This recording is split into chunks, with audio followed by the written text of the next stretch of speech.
성경 본문 말씀 3장 16절부터 4장 5절까지 한 번 더 훑어볼까요? 예.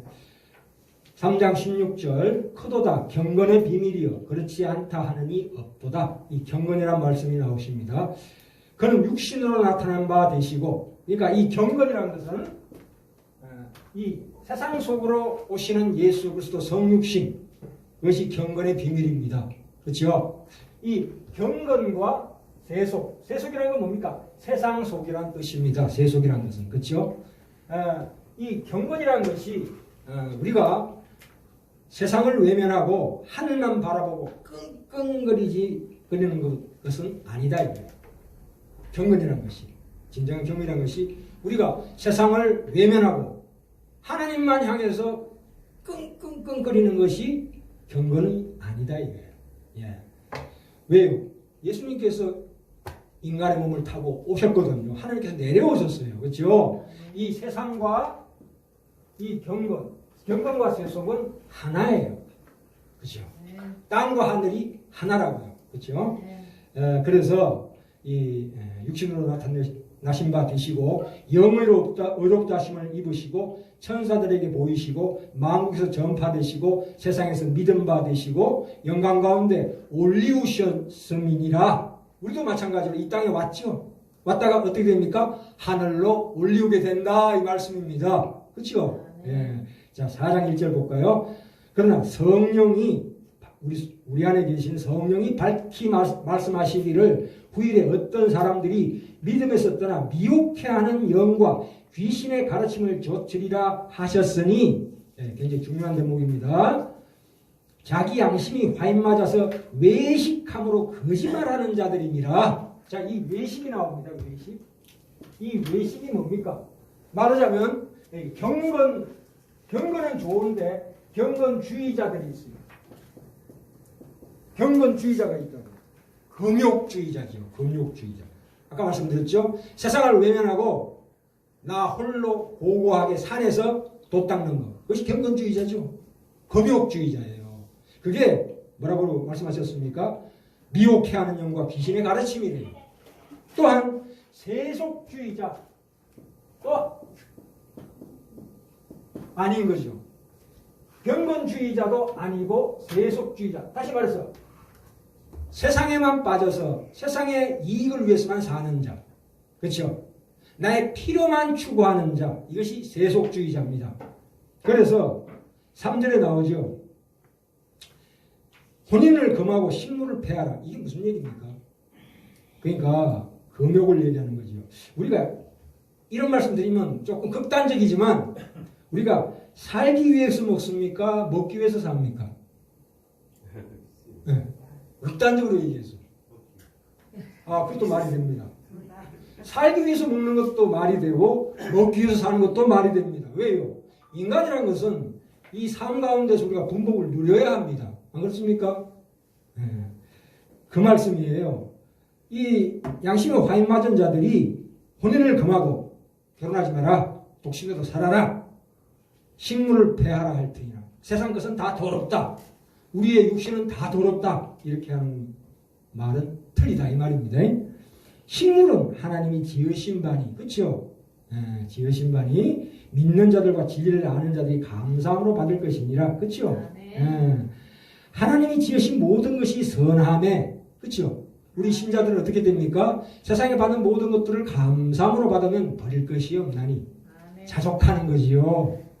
내가 없다고 남을 불평하지 말고 내게 주어진 것으로 충분하게 만족하고 자족하는 삶을 얘기하는 겁니다. 그렇죠? 그래서 바로 하나님의 말씀과 기도로 거룩하여지니라. 우리가 예배드리고 기도하고 말씀 묵상하는 가운데서 우리에게 다가오는 모든 세상의 모든 것들은 다 선해집니다. 구별되어집니다. 거룩이라는 건 뭐예요? 우리가 하나님 안에, 우리가 예수 안에 있고 예수 안에 있는 우리가 하는 모든 것들은 다 거룩한 거예요. 그래서 이 참으로 하나님께서 우리를 거룩이라는 것은 구별하다 이 뜻입니다. 우리가 하나님 안에 속한다 이것이 구별이에요. 네. 순수하다는 뜻이 아니고요. 제가 잠깐 이런 말씀 드리겠습니다. 옛날에 우리 구한말에 대원군이 천주교를 핍박했다고 우리가 알고 있습니다만은 대원군은 천주교를 핍박한 것이 아닙니다. 그건 종교적인 문제가 아니에요. 왜냐하면 이 서구의 열강들이 프랑스 신부들을 앞세워서 천주교가 정치적인 세력을 쟁취하려고 해서 정치적으로 싸움으로 발전되어서 순교를 당한 거지 종교적인 이유로 순교당한 거 아닙니다. 그렇죠? 대원군이 천주교를 배척한 것이 아니고 서구 열강들이 동양을 식민지로 하기 위해서 이 기독교를 항상 사탄 발림으로 이렇게 내세워서 선봉대로 보낸 거예요. 그렇죠? 그래서 우리가 알아야 합니다. 역사 속에서. 우리가 늘 걱정하는 것은 우리가 속한 하나님 안에 있는 그 영혼과 생명과 진리가 사람들의 손에 의해서 욕심과 탐욕의 수단이 되는 것이 를 걱정하는 겁니다. 그렇죠? 예수 그리스도께서는 한 번도 우리한테 진리를 던지신 적이 없어요. 그것을 응용하라 하신 적이 없어요. 왜요? 예수님이 뭐라고 그러셨습니까? 내가 곧 길이요 진리요 생명이라고 말씀하셨습니다. 진리를 받아라가 아니에요. 내 안에 들어오라 이거예요. 이 말씀을 이해하십니까?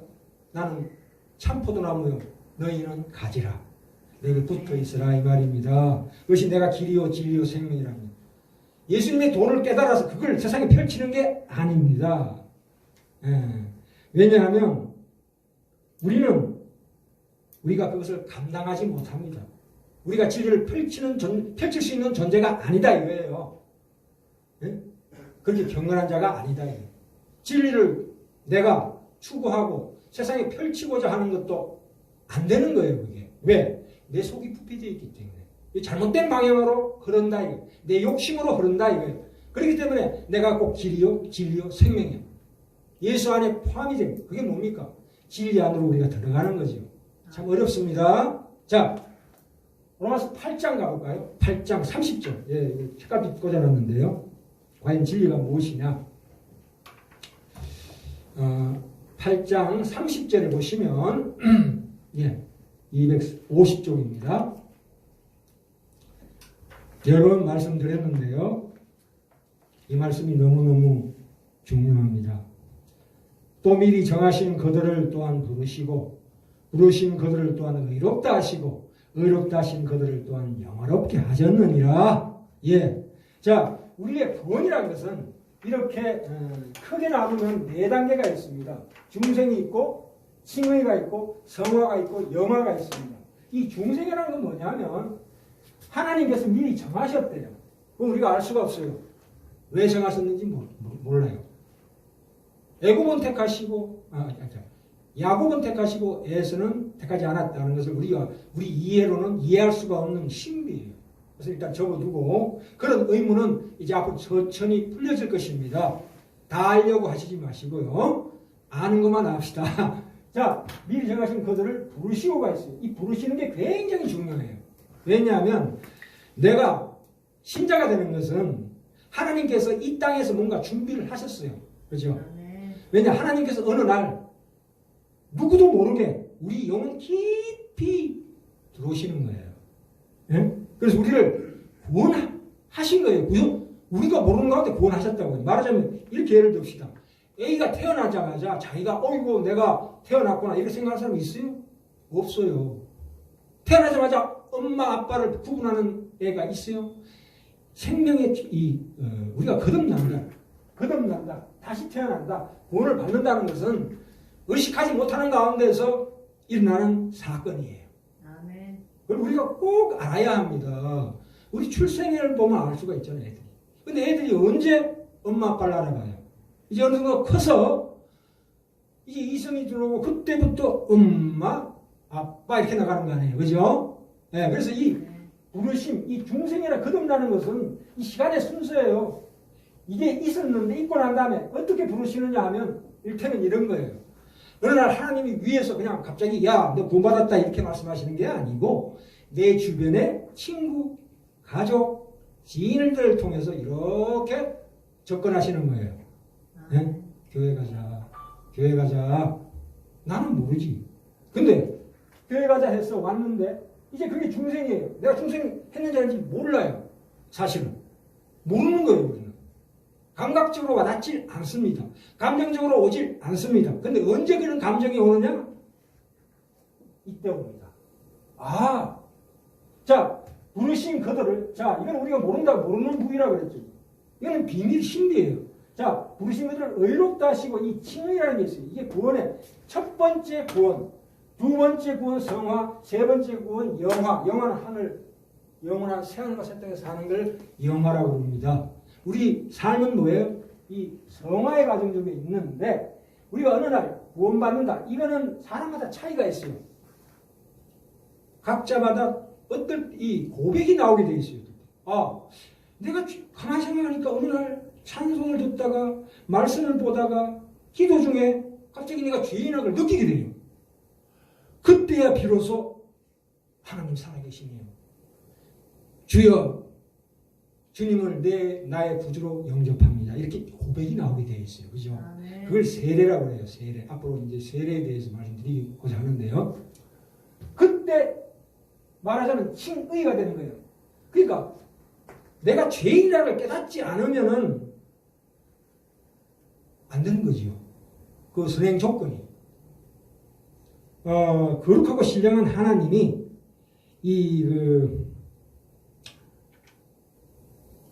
칭의라는 것은 이 법적인 용어입니다. 법적인 용어. 자, 죄인이 있는데 죄인이 나와서 저는 죄인입니다. 고백하는 순간에 하나님은 법정에서 뭐라고 선언하시나요? 아니다. 넌 죄인이 아니다. 의인이다. 딱 선언하시는 거예요.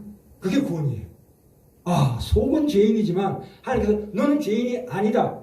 왜? 예수 그리스도로 말미암아 너는 의인이 되었다라고 구원을 선언하시는 겁니다. 이게 그게 칭의예요. 그렇죠? 부르신 그들을 의롭다 하시고 이 사건이 각자에게 있을 줄 믿습니다. 아직 안 오신 분은 앞으로 올 것이고 언젠가는 이미 오신 분도 계실 거예요. 이거를 말씀으로 확인하시기 바랍니다. 그리고 난 다음에 이 칭의 내가 구원을 받았다. 천국 백성이 되었다 하는 그때가 이걸로 끝이 아니에요. 이제는 이 성화의 길이 있다고요. 이 성화의 길에 많은 우리가 당하는 세상 가운데 환난과 고통과 고뇌와 갈등이 있다 이거예요. 그것을 어떻게 우리가 바라봐야 하느냐? 거룩하게 바라봐야 된다 이거예요. 우리에게 다가오는 어떤 시련도 버릴 것이 없다 이거예요. 아까 말씀 확인했죠? 그것을 불평하고 불만하고 나만 왜 이런가 이렇게 이해하시면 안 됩니다. 그렇죠? 아까 그 대원군 얘기했는데 우리가 상대방을 넘어뜨리는 싸움에 기독교가 개입되는 것은 우리는 거부합니다. 우리는 영혼을 살리는 싸움에만 동원됩니다. 그렇죠? 우리가 기독교 신자가 권력을 가지는 건 괜찮아요.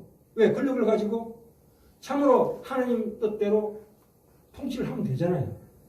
그러나 기독교라는 이름으로 권력을 가지면 안 됩니다. 우리는 오히려 세상 가운데서 지고 망하는 방법을 우리를 인도하세요. 그게 십자가의 길입니다. 그죠? 그래서 우리가 이해를 해야 합니다. 예? 그래서 우리가 가지고 있는 하나님의 능력을 세상 가운데 권력으로 행사하지 마라 이거예요. 그 능력은 보이지 않는 감춰져 은밀하게 행하시는 하나님을 우리가 이해해야 돼. 이 역사는 언뜻 보면은 세상 멋대로 흘러가는 것처럼 천만의 만만의 콩떡입니다. 하나님께서 도도히 뒤에서 딱 잡고 계시고요. 절대 하나님 손에서 놓지 않으십니다. 그것을 바라보는 눈이 있어야 됩니다. 그렇죠? 그래서 우리가 절대로 우리가 기독교가 자꾸 세상 가운데서 힘을 발휘하려고 하는 일에 우리가 속아 넘어가면 안 됩니다.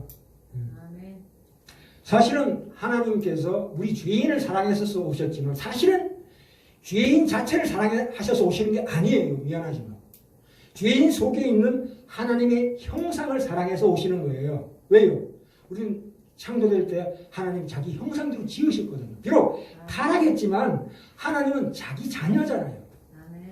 자기 형상을 따라 만드는 자녀이기 때문에 놔두지 않는 거예요. 찾아오셔서 구원하시는 거예요. 그게 하나님의 사랑입니다. 그렇죠? 우리는 말하자면 영적으로 거듭났고 구원받았지만 사실은 영적으로는 조금 절름발이고 귀머거리고 장님입니다. 이제 살아가면서 주님과 동행하면서 말씀으로 내 영혼을 깨우시는, 예수님께 배우고 깨우고 배우고 깨워가는 이 과정이 남아 있습니다. 예, 우리가 하나님께 세상의 복을 추구하기 전에 내 영혼이 이렇게 변화되어야 하는구나 하는 것을 깨닫는 것이 성화의 길입니다. 그래서 우리에게 다가오는 어떤 사건도 우연이 없습니다. 다 합력하여 선을 이루어주신 하나님의 은혜입니다. 그렇죠? 우리는 비록 세상과 함께, 세상과 더불어 세상 안에서 살지만 그 세상 가운데 사는 우리의 인생을 비극으로 여기지 않습니다. 우리 운명으로 생각하지 않습니다. 우리는 경건의 짐을 지고, 그렇죠? 이제 앞으로 계속 풀어갈 건데요. 세상 속에서 살아가는 자예요. 우리의 모양은 어떤 모양을 해야 될까요? 예배드리고 말씀 읽고 기도하는 그 하나님 앞에서의 경건한 모습을 보여야 합니다. 그렇죠?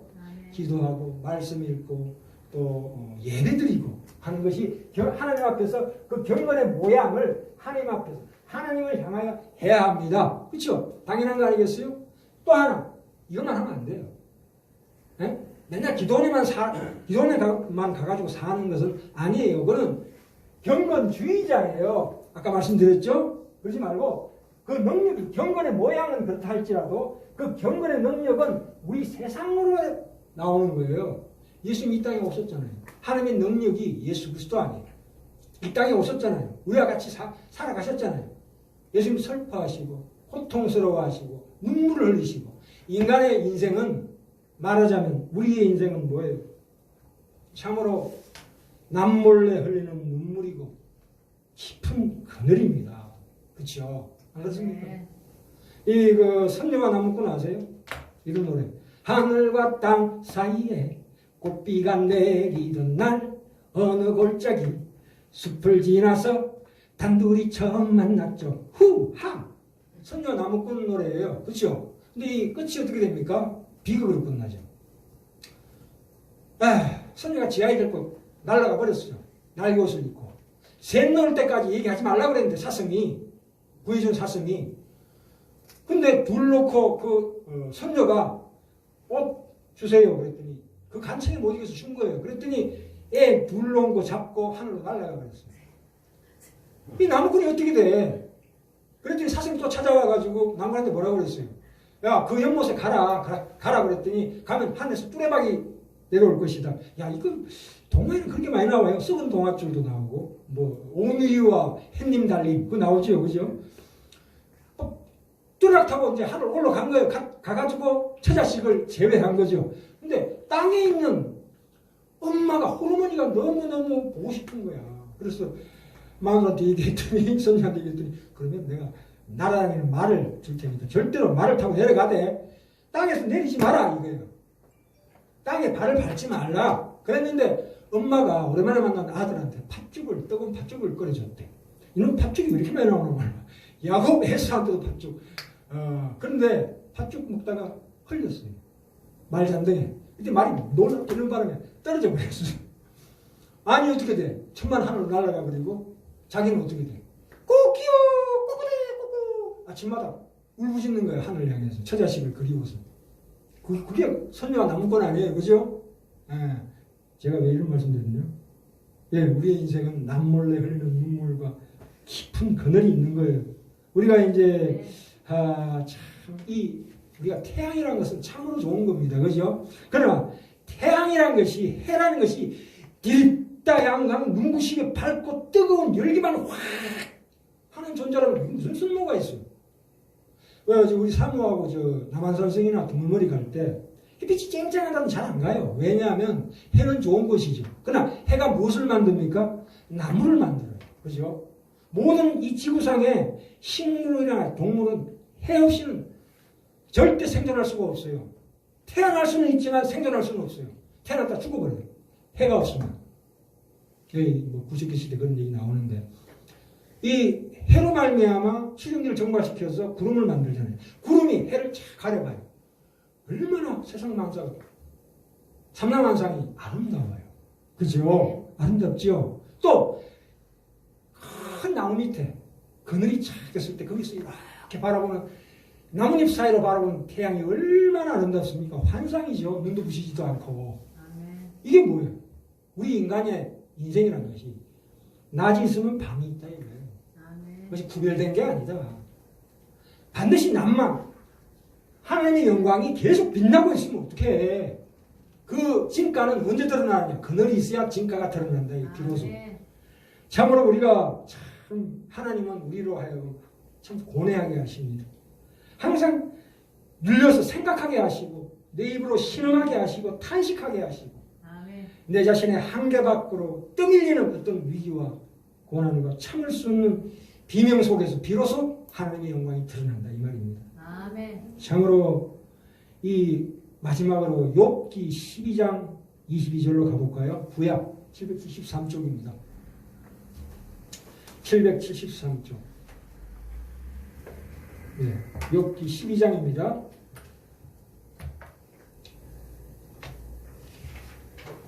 욥기 12장 22절 773쪽인데 제 성경은요. 찾으셨습니까? 예, 22절 볼까요? 자, 이 욥이 이 고난 중에서 하나님께서 욥의 고난을 통해서 욥 스스로 말하게 하십니다. 이게 그렇죠? 지금 고난 중에 있습니다. 자, 무슨 말을 했나 이 욥이 22절 제가 읽을게요. 어두운 가운데서 은밀한 것을 드러내시며, 야, 우리의 인생의 그 고난과 깊은 그늘과 한숨과 눈물 속에 하나님의 은밀한 것을 드러내신대요. 기가 막힌 얘기 아니에요? 죽음의 그늘을 광명한 대로 나오게 하시며, 이야, 이게 부활의 능력 아닙니까? 그렇죠? 그 다음 25절 볼까요? 자, 우리 인생입니다. 이게 빛 없이 캄캄한 데를 드듬게 하시며 취한 사람같이 비틀거리게 하시느니라. 그렇죠? 비틀거리게 하신대요. 우리를 참으로 방향 못 잡아서 흔들거리는 그 모습입니다. 그랬을 때 하나님이 나타나신다 이거예요.